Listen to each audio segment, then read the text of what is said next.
The CDC says nearly 40% of the country has received at least one dose.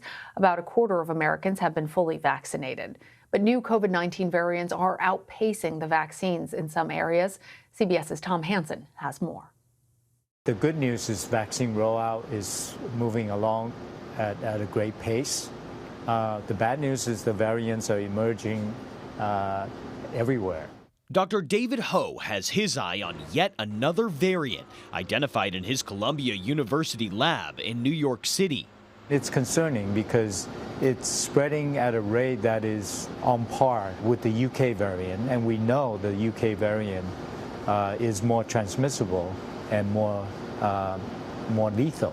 From coast to coast, places like this Washington lab visited Friday by the state's governor are hunting for variants caused by mutations in the coronavirus. We clearly are in the danger zone. Vaccine makers are preparing for booster shots to combat the variants, at least the ones that are known. Ongoing already clinical trials looking at a boost of the original wild type virus vaccine, as well as a boost with a variant specific. The Biden administration is behind the push, announcing yesterday $1.7 billion will be spent on detection of variants. We need more capacity in our public health system to identify and track these mutations. At the same time, Johnson & Johnson's vaccine, only available since March, remains on hold, while cases of blood clots are investigated to see if that vaccine caused the complications. A CDC advisory committee is scheduled to meet next week to report on continued use. Tom Hansen, New York. And Jodie Guest joins us now. She is a professor and vice chair of the Department of Epidemiology at Emory University. Welcome. It's good to have you. So coronavirus cases in the U.S. are continuing to rise, despite more people getting vaccinated. And we know that variants are, of course, playing a part in this. But what else is driving this increase? I think at this point in time, we see the variants are a huge part of it, and not enough people are being vaccinated, although certainly those numbers are growing every single day, which is fantastic. But we also see people are really tired, and people have, don't want to wear their masks out in public anymore. They want to get back to what life felt like before COVID-19. And we really need to stay on top of all those prevention measures. They really matter when we don't have enough of our population vaccinated yet, and they are the way to keep the variants from circulating. Well, speaking of the vaccinations, the CDC says that about 40% of Americans have received at least one shot. How much protection do people actually have, though, in between the shots? And what should they be doing to ensure that they don't get sick? Well, so we want everyone to continue to wear a mask when they're out of their home, even after they've been fully vaccinated. So fully vaccinated is 2 weeks after you've received the last dose of the vaccine that you've gotten. But we know that you have protection even up starting 2 weeks after your first dose. So if you're getting Pfizer, Moderna, you're getting those 2 different doses. And so 2 weeks after the first one, some brand new data shows that you're about 90% protected at that point in time. 80% protected at that point. And then it moves up to 95% 2 weeks after your second dose. So you're really starting to see, with our deaths dropping in the United States, the impact that these vaccinations have. It's really impressive what they've done to keep our death rates down and continuing to go down. I want to get back to the discussion about variants, Professor, because researchers at Columbia University are analyzing a new variant that they say is similar to the one that was first found in the UK. What can you tell us about that? And are there other variants that researchers are concerned about?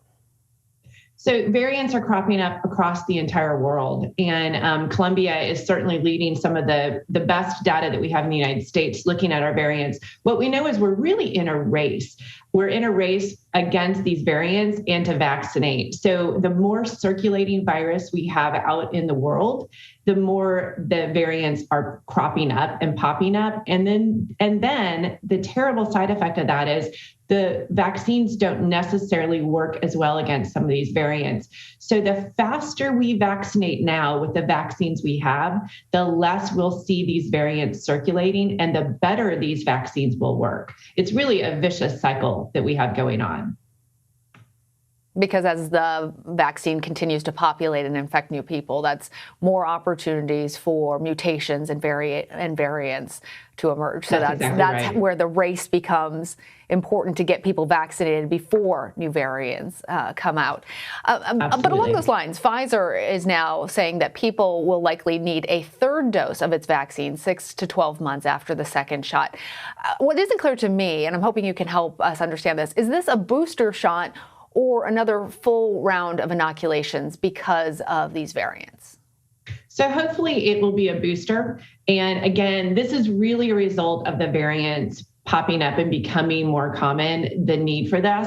And so we're hopeful that this is just a booster that will be more targeted to the new variants that are out there. We know these variants are also helping with reinfections becoming more common.